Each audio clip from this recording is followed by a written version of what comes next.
सर्वांना माहिती आहे श्री दत्तात्रय प्रभू, परंतु श्री दत्तात्रय प्रभू हे त्यांचं नाव आहे का?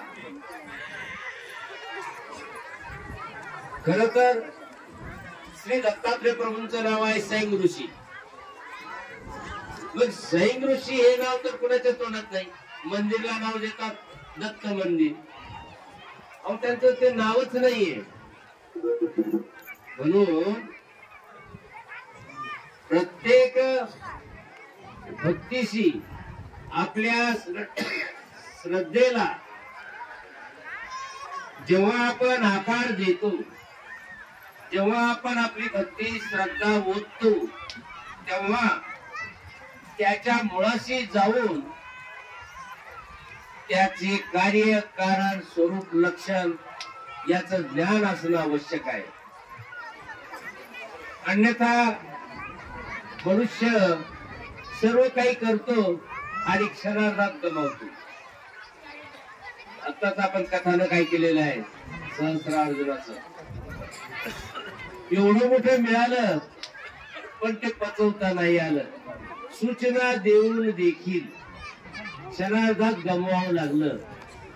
जीवनामध्ये असंच आहे. आणि म्हणून मनुष्याला जीवन जगत असताना काही जीवनाचे मूल्य असतात, त्याची आपल्याला जोपासना करावी लागते. मनुष्य प्राणी हा बुद्धिजीवी आहे आणि म्हणूनच मनुष्य प्राण्यालाच जीवनाचं मूल्य कळत असतं. तोच त्या मूल्याचं संगोपन करू शकतो. आई वडील मुलांचं संगोपन करतात, परंतु मूल्य मात्र त्या मुलाला अंगी बांधवावे लागतात. मनुष्य जन्माला येतो, परंतु माणुसकी जन्माला आणावी लागते. अन्यथा मनुष्य म्हणून तो मनुष्य राहत नाही, तर पशुतुल्य होऊन जात असतो. ही जगाची रीत आहे. आज या ठिकाणी काही वडीलधारी माणसं आहेत, त्यांनी पूर्वीचा काळ पाहिलेला आहे. पूर्वीचा काळ पाहिलेला आहे की भाकरीवर लोणचं नाही तर चटणी टाकायची, शेतात काम करायला जायचं, दिवसभर काम करून यायचं, तरी कधी पोटाला भाकर मिळते न मिळते. म्हणजे उदरनिर्वाहाच्या अनेक समस्या. आणि एकदा कधी बिमारी आली तर असे हजारो लोक धारा म्हणजे पूर्णपणे जमीनदोस्त होऊन जायचे. हे अनेकांनी अनुभवलेलं आहे. उदाहरणार्थ प्लेगाची साथ वगैरे. असं का होत? आणि म्हणून मनुष्यानं खूप ऊर्ध्वगतीचे विचार शोधले. कारण आता जी नवीन येणारी पिढी आहे त्यांना हे सगळे स्वप्नासारखे विचार वाटतात. परंतु आजच्या नवीन पिढीला काय वैभव मिळाले, आपण म्हणतो हे नाही ते नाही, पण आज अन्नाची सुबत्ता. अहो पहिले लोक उष्ण जेवण मागायला उरलेलं जेवण मागणारे लोक येत होते. एवढी अवस्था बिकट होती मानवाची. आज तर जरा जरी कीड लागली तर फळ फेकून देतात. म्हणजे सुबत्ता खूप यायली, परंतु सुबत्तेसोबत जीवनाचे मूल्य मात्र आपण गमवायला लागलेलो आहोत. आणि नेमकी हीच एक अपायाची काय चिन्ह दिसत आहे. 1920 पर्यंत जे 2-3 महायुद्ध आपण अनुभवले, जगाच्या पाठीवर लाखो करोडो लोकांचा महासंहार झाला. त्यातून लोकांनी आदर्श जीवनाचा मार्ग शोधला आणि जगाच्या पाठीवर सौख्यता शांतता नांदायला लागलेली आहे. तब्बल 100 वर्ष गेली नाहीत, तोच पुन्हा आता हळूहळू आज आपण ज्यांना इतिहास माहिती आहे, ज्यांना जगातील बातम्या ऐकण्याची सवय आहे, त्यांना कळत असत की आज आपल्या शेजारी सुखानं नांदणारा बांगलादेश, की ज्याची तुलना पाकिस्तान सोबत होत होती, आज त्या बांगलादेशामध्ये काय चाललंय? हिंदू मुस्लिम वाद पेटला आणि आता तिथे सगळा संवाद सुरू व्हायला लागलेला आहे. केवळ तिथेच नाही रशिया आणि युक्रेन जे एकेकाळी एक राज्य होतं, पूर्वीच्या महायुद्धाच्या दरम्यान त्याचे तुकडे पडले होते आणि तेच तुकडे आपसात भांडायले. जवळजवळ आज ते 1.5 ते 2 वर्षापासून युद्ध चालू आहे. किती संघात झाला असेल लोकांचा. असं का होत? कारण मानवामधली जेव्हा अधोगतीची पायरी सुरू होत असते त्यावेळेस तो मनुष्य आपले जीवन मूल्य गमावलेला असतो. म्हणून ज्यावेळेस ऊर्ध्वगती होत असते त्याच वेळेस आपण आपल्या मूल्यांना विसरलं न पाहिजे. जीवन मूल्य फार महत्वाचे आहेत. एक उदाहरणार्थ पहा, बंधुता. परस्परांशी आपण बंधुभाव ठेवला पाहिजे. हे नेमकं विसरल्यामुळं हळूहळू त्याचं रूपांतर मोठ्या युद्धामध्ये होतं आणि ते मग विकोपाला जात असतं. म्हणून परस्परांशी प्रेम करायला शिकलं पाहिजे. सर्वज्ञ श्री चक्रधर भगवंत म्हणतात, परस्परावर प्रेम केलं पाहिजे. प्रेम करता नाही आलं तर किमान परस्परांचा नाश न होईल एवढं तरी लक्षात घ्या. परंतु अधोमती माणसाला मात्र खूप विकोपाला नेणारी असते. आणि म्हणून आज हा देश जेवढा प्रगतीपथावर चाललेला आहे, आज प्रत्येकाजवळ मुबलक पैसा, मुबलक अन्न, मुबलक सगळे सत्ता, वेगवेगळे. आज मी तर म्हणतो म्हाताऱ्या माणसांना हा मोबाईल काय चीज आहे काय नवल वाटत असेल. ज्यांनी कधी हाक मारायची फक्त इथून एवढंच माहिती होतं, पण आज मोबाईल काय करायला लागलेला आहे. आज चित्रपट काय करायला आहे. कुठे दिल्लीचा भाषण करणारा व्यक्ती समोर दिसत आहे. हे या इथल्या बसलेल्या वृद्ध माणसांना विचारा की ते काय स्वप्नासारखं जग पाहायला लागलेले आहे. परंतु याच सोबत याच्या पाठीमागे तोंड हा करून काळ मागे लागलेला आहे. आणि म्हणून त्या काळाकडे दुर्लक्ष करून चालणार नाही. आज भाऊ भावाला विचारत नाही. आज आपली जी बहीण असते, आपण किती वेळा ऐकतो की मुलींवर काय अत्याचार होत आहे. अरे एवढी समृद्धी देशामध्ये व्हायला लागली आणि हे पाठीमागे असं का व्हायले? कारण आपण या जीवनाचे मूल्य विसरलेलो आहोत. म्हणून हा परिणाम व्हायला. पूर्वी दुष्काळ होता परंतु माणुसकी होती, समजून घेत होते. परस्परांना एकमेकांना समजून घेण्याची पद्धती होती. आम्ही फक्त शब्दाने म्हणतो. शाळेमध्ये गेल्यानंतर शिक्षक सांगतात की आपल्या भारताची प्रार्थना आहे ती म्हणा. मुलाच्या अंगी बांधवण्याचा प्रयत्न करतात. म्हणतात भारत माझा देश आहे, सारे भारतीय माझे बांधव आहे. आणि सांगता सांगता सांगतात मी वडीलधाऱ्या माणसांचा मान ठेवी. मुंबई सारख्या शहरामध्ये जाऊन पहा, आई वडिलांना कुलपामध्ये बंद करून पती पत्नी 40 मैल नोकरीला जातात. संध्याकाळी आल्यावर कुलूप उघडतात आणि पाहतात. कदाचित जिवंत राहिले तर ठीक आहे, नाही तर त्यांच्या पुढे टीव्ही आहे, सगळं साधन उपलब्ध करून ठेवतात. कारण त्यांना कोण सांभाळावं. प्रश्न असा पडतो की यांना नोकरीला जाण्याची गरज असते. म्हणजे आपण आपले जीवन मूल्य गमवायलो. माझे वडील, माझी आई, माझा भाऊ, आम्ही आमचा परस्परांचा बंधुभाव हे विसरत चाललो.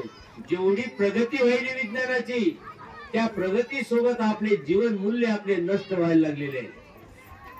पूर्वीचा आहार कसदार होता. आता नवीन नवीन खतं यायलेत. त्या खताचा एवढा उद्रेक झाला की ते अन्न आम्हाला पूर्वीचं अन्न काय अन्नच पचायला तयार नाही. वर औषधीचा भडीमार. काय औषधी? एक कारखाना आणि साखरखाना उभा करतो, परंतु मागची बाजू पाहिली का? त्याची जी मळी निघते ना, त्या मळीचा एवढा दुर्गंध पसरतो की अनेक गाव त्यात आजारी पडतात. म्हणून आधी निस्सारण महत्वाचं आहे. आणि म्हणून जीवन मूल्य हे असे आहेत की जीवनाला पूर्णपणे घडवणारे असतात. जर कदाचित आपण फक्त पुढे पळत राहिलो आणि मागचा जर विचार केला नाही तर मात्र आपली तीच गती. आपण दिशाहीन होऊन कुणीकडे तरी भटकून जाऊ. ज्याप्रमाणे आकाशात पडणार विमान हे अगदी पळतं, परंतु त्याला होका यंत्र कंट्रोल करत असते. बेटा तुझी दिशा चुकायली आणि ते होका यंत्र जर बंद पडलं तर विमान कुणीकडे चाललं काहीच त्याला कळत नाही आणि शेवटी त्याचं ते फ्युएल संपून तिकडेच त्याचा नाश होत असतो. म्हणून त्याला होका यंत्र असतं. तसं माणसाला जीवनाचं सुख भोगण्यासाठी त्याच्या मागे जीवनाचे पैलू असतात, जीवनाचे मूल्य असतात. म्हणून जीवन मूल्य हे प्रत्येकाने जोपासलं पाहिजे. आम्ही म्हणतो नुसतं वडीलधाऱ्या माणसांचा मान ठेवीन. काय मान ठेवतात?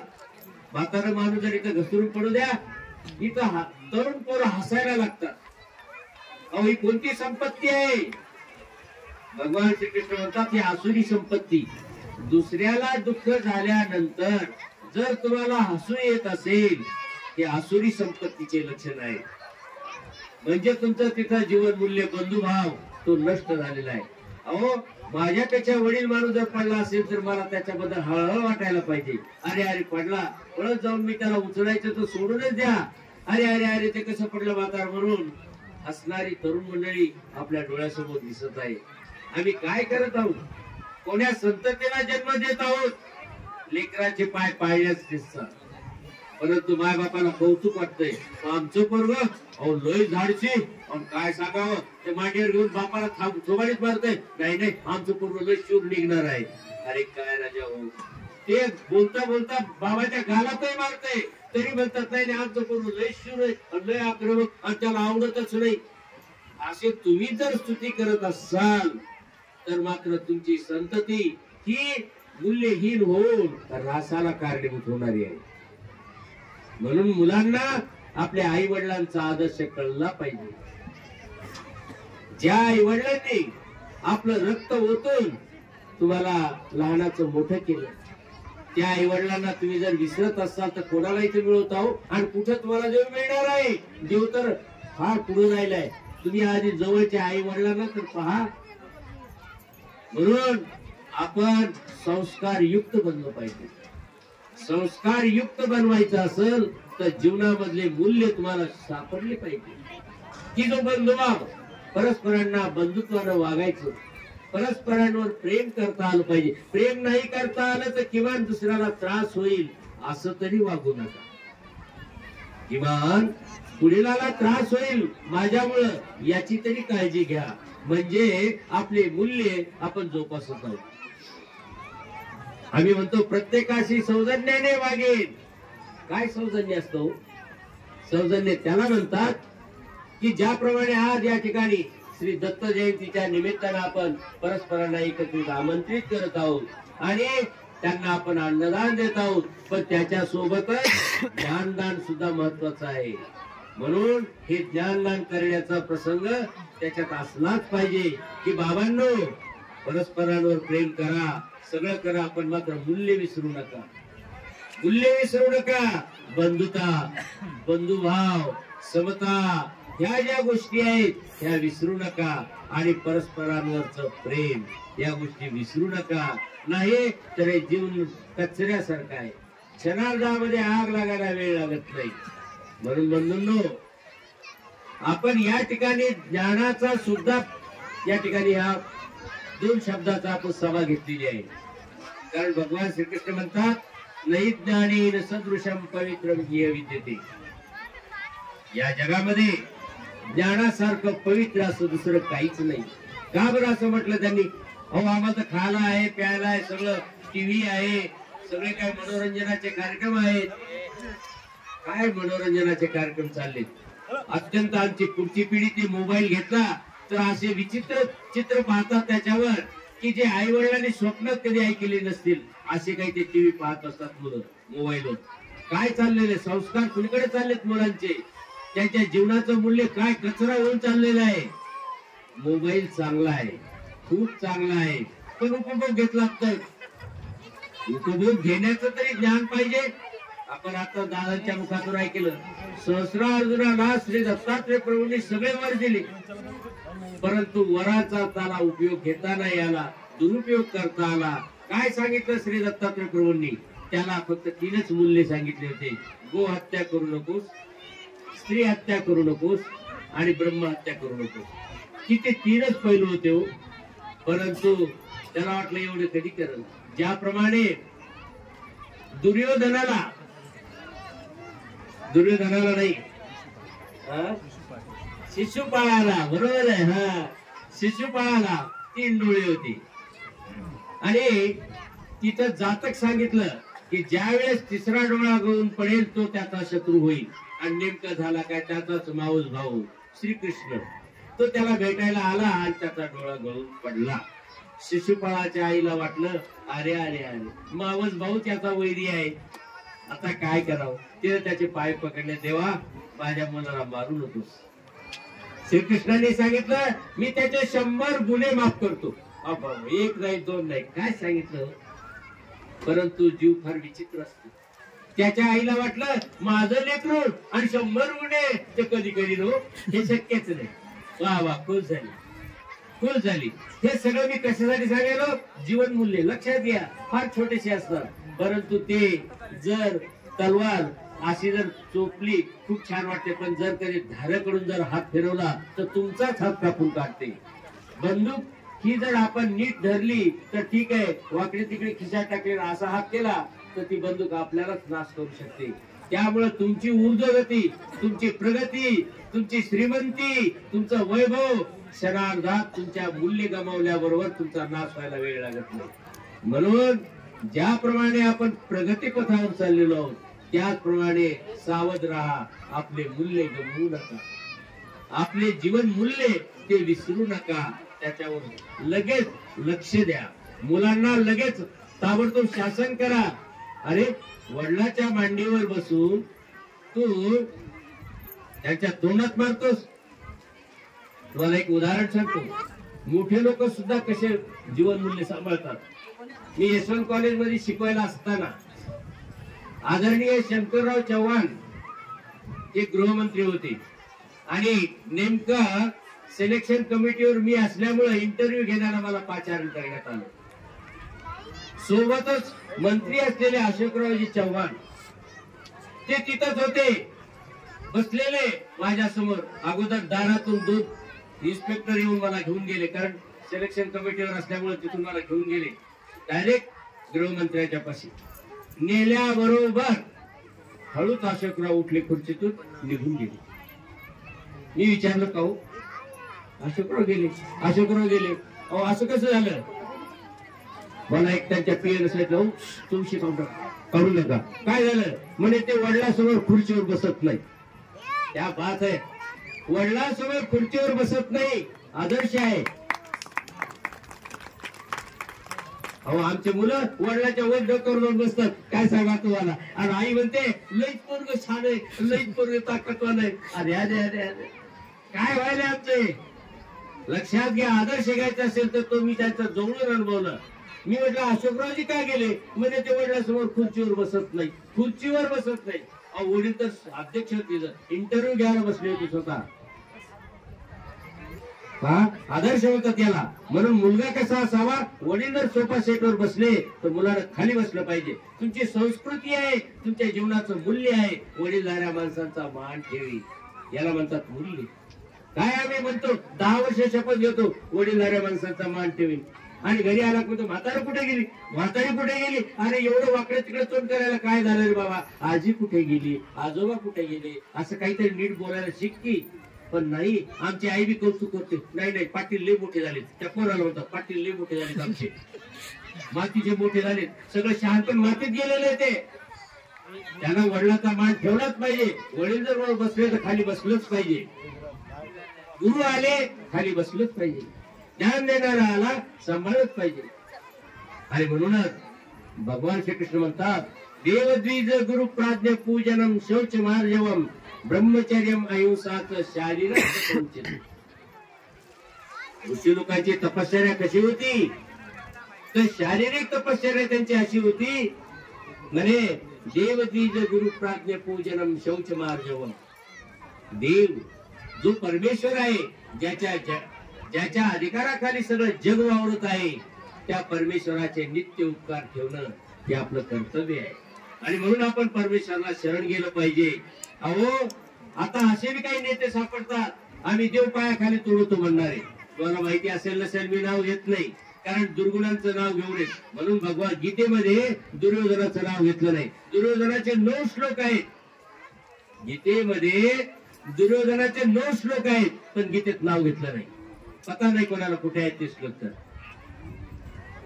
दुसऱ्या श्लोकापासून तर 11व्या श्लोकापर्यंत पहिल्या अध्यायामध्ये दुर्योधनाचे श्लोक आहेत. आहे माहिती कोणाला? कारण दुर्योधन वाच कुठंच नाही. तर तसं दुर्जनांचं नाव घेऊन येत म्हणून मी अशा नेत्याचं सांगतो की त्यांना आम्ही भेटल्यानंतर त्यांनी म्हटले मी देवाला पायाखाली तोडतो, काहीच होत नाही म्हणे. जे की मुख्यमंत्री राहून गेलेले आहेत अशा पदावरच्या नेत्याच्या मुखातून ऐकलं. धन्य म्हटलं, कारण यांच्या ठिकाणी जीवनाचं मूल्य काय ते काहीच उरलेलं नाही. काय सांगावं त्या अशा लोकांना? आणि तेच आदर्श आज आमचे नेते म्हणून आज आपण ज्यांना मानतो, कोणतेही असो. एक उदाहरण मी जोडून अनुभवलं म्हणून त्यांचं नाव घेतलं. असे अनेक नेते आहेत, हेच आहेत असं नाही, असे अनेक नेते आहेत. परंतु आदर्श असावा अशा लोकांचा, की आपल्या वडिलाच्या समोर आपण कसं असावं, आपल्या आईला सुद्धा वाटावं नाही. जर मुलगा जर बापाचा अपमान करत असेल, आईचा अपमान करत असेल, तर त्याला त्याच जागी शासन केलं पाहिजे. नाही, हे जमणार नाही. पण आपण जर कौतुक केलं त्याचं, तर परिणाम काय होतो? जीवनामध्ये तो अपंग बनतो आणि त्याचे मूल्य गेल्यामुळं त्याचं जीवन, एवढी संपत्ती मिळून क्षणार्धामध्ये तो नष्ट होत असतो. म्हणून दत्त जयंतीच्या निमित्तानं जीवनाची मूल्य काय आहेत ती प्रत्येकाने जोपासावी. नव्हे इथं माया माऊली आहेत, खूप पुष्कळ पडलेलं आहे. प्रत्येकाजवळ लेकरं आहेत, पण त्या लेकरांच्या संस्काराकडे लक्ष द्या. आता वेळच नाही बाबा, काय करावं? मुलगा कुठे पुण्याला आहे, काय करायला माहित नाही. तुम्हाला मी उदाहरण सांगतो. मी होतो काटोळला, आणि काटोळा आल्यानंतर सोयरीक झाली, सगळं पसंत पडलं. मी म्हटलं का हो, सगळं पसंत पडलं तर मग आता इथं तुम्ही पक्क करून टाका ना. बोलणं नाही मला तरी बाबा एका असं केलं हळू. काय झालं म्हणजे बाबा नाही, पुढचं बोलू नका, पुढचं बोलू नका. काय झालं मला काही समजलं नाही. आता सगळं पटलं, त्यांचं पटलं, यांचं पटलं. आता सोयरी आणि ते पक्क केलं नाही. बरोबर आम्ही कळवतो म्हणले. आणि कळवतो, आता कळवतो कशासाठी? मग मला हळू त्याने बाजूला घेतलं. बाबा म्हणे, ते बोलताना काय म्हणले, आमचा मुलगा 5 वर्षापासून मुंबईला सर्व्हिस करायला आहे. आणि मग काय झालं? चांगली गोष्ट आहे की नाही ना म्हणे. सर्व्हिस मिळून 5 वर्ष झाले. पता नाही तिकडेच एखादी बायको करून ठेवली असली तर, आणि आमची पुरी येऊन माय बापाची सेवा करायला खेड्यागावात येऊन ठेवतील, आणि तिला वर्षातून एकदा तर महिन्यातून एकदा भेट देईल. तिला ते 2 लेकरं आणि ती घरची जमीन तू घे, आणि सगळी प्रॉपर्टी शहरात आमची तिकडे दुसरीकडे उभीच आहे. असं झालं तर, आणि असं होत असतं म्हणे. लगेच त्यांनी उदाहरण सांगितले मला, अमक्याचं असं झालं, डमक्याचं असं झालं. अरे याला म्हणतात माणसं सतर्क. त्या हल्लीच्या घटना आहेत त्या. म्हणजे मुलं असे करतात. बापा आई वडिलापासून दूर गेलेली मुलं काय करतील त्याचा अंत लागत नाही. त्यांना गुरु कळत नाही, आई कळत नाही, वडील कळत नाही, काहीची काय होत असते. मी विचार केला आणि शॉक लागला, मी गुरु असून मला कळालं नाही. ते एका संसारिक माणसाकडून मी ऐकून घेतलं. कारण जीवनाची मूल्य त्यांच्या ठिकाणी जिवंत होती. ते संसारिक जरी असले तर त्यांनी मला मात्र मनाला फार मोठं माझ्या चिमटा घेऊन सावध केलं की जग असंही आहे. बरोबर, मनुष्य जन्मभर विद्यार्थी असतो, जन्मभर विद्यार्थी असतो, पूर्ण ज्ञानी कधीच होत नसतो.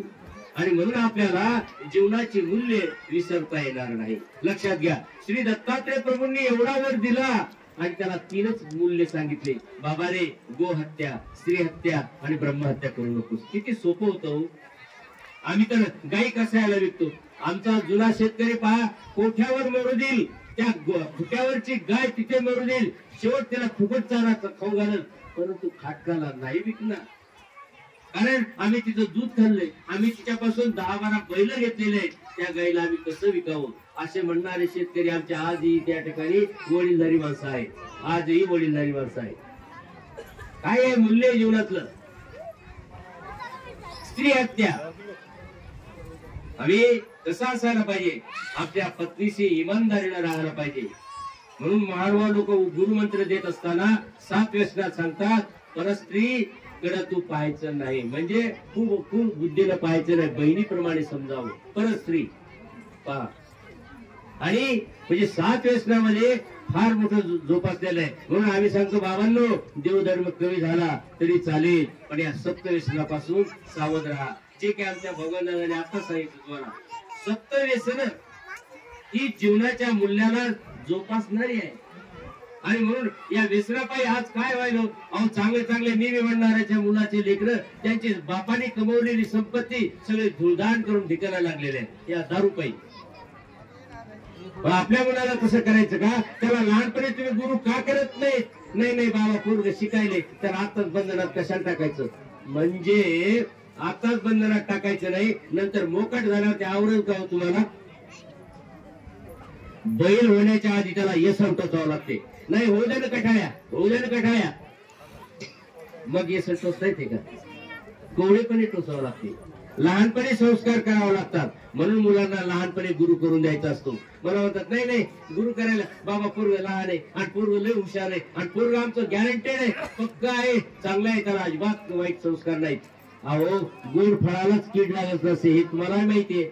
म्हणून फळाला कीड लागायच्या आधी 10 वेळा फवारण्या करता तुम्ही, करत नाहीत का फवारण्या? कारण त्यालाच तर कीड लागते. आणि म्हणून गुरु लोक सांगतात बाबांनो गुरु करा, गुरु करा, गुरु करा. कशासाठी? त्याचे जीवन मूल्य त्याला कळाले पाहिजे, त्याला आदर्श कळाला पाहिजे. आदर्श जीवन कसं जगावं हे त्याच्या लक्षात आलं पाहिजे.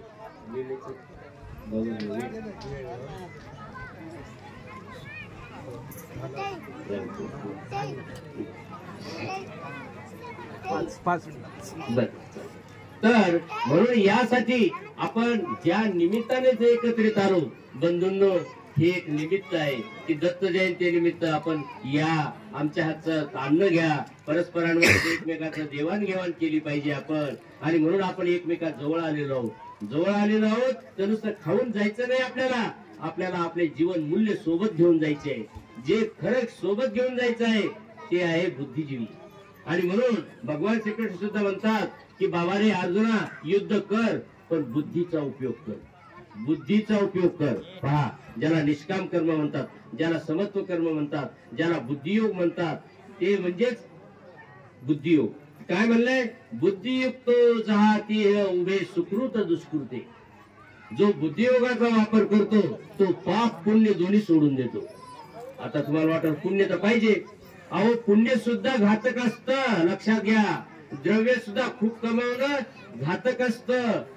आज ज्याच्याजवळ द्रव्य आहे ना त्याला चिंता आहे, ईडी येते काय की, शेडी येतो काय की, रात्रंदिवस त्यांना अन्न गोड लागत नाही. इथं लपू का तिथं लपू, काय निघाले त्या नोटा हो, घरामध्ये गोदामचे गोदाम भरून नोटा निघाल्या. काय वाटतं क्षणार्धात जप्त झाल्या. कोणती गोष्ट हाती नसावी. शॉर्ट बट स्वीट जीवन. आपलं जीवन किती वर्षाचं आहे? आणि मग तेवढं पाहणं अति पैसा. कुठं काय निघाले? म्हणजे शिक्षकाच्या जागा निघाल्या. जो लोकांनी 10-10 लाख 20-20 लाख पैसे दिले त्याला पैसे ठेवायला जागाच नाही, त्यांना गोडाऊन भरले नोटर. सांगा ही काय पद्धत आहे का हो? आणि काय बिचारे त्यातले लागतील किती 100 जागा, विद्यार्थी आले किती 10,000. 10,000चे पैसे गोळा केले. काय याचा अर्थ नाही लागत. म्हणजे मूल्य गमावलेल्या माणसाचं हे कार्य आहे. म्हणून बंधूंनो, मनुष्यानं जीवनामध्ये जीवन जगावं तर त्या परमेश्वराचा आदर्श घ्यावा. परमेश्वराची भक्ती करणारे त्यांचे विचार आपल्या डोक्यात घ्यावे. तुम्हाला सगळ्यांना आता अन्नाची सुबत्ता आहे, सुबत्ता भरपूर आहे, परंतु संस्काराची गरज आहे. संस्कार तुम्हाला देत आहेत, शाळेमध्ये सांगतच आहेत की मी असं होईल, मी तसा होईल, परंतु आपण त्या मुलाकडे लक्ष देत नाही. त्याला पाठवलं तिकडं आणि त्याचे अति लाड. पैसे किती पाहिजे बेटा तुला? 1000 10,000 घेऊन जा. ते मुलगा काय करायला याचा तर विचार करा. अहो पैसा तुमचा आहे, देणारे तुम्हीच आहेत, खाणारा तुमचाच मुलगा आहे, परंतु जरा विचार करा ना, हा काय करायला, त्या पैशाचं काय करत आहे एवढं तर काळजी घ्या.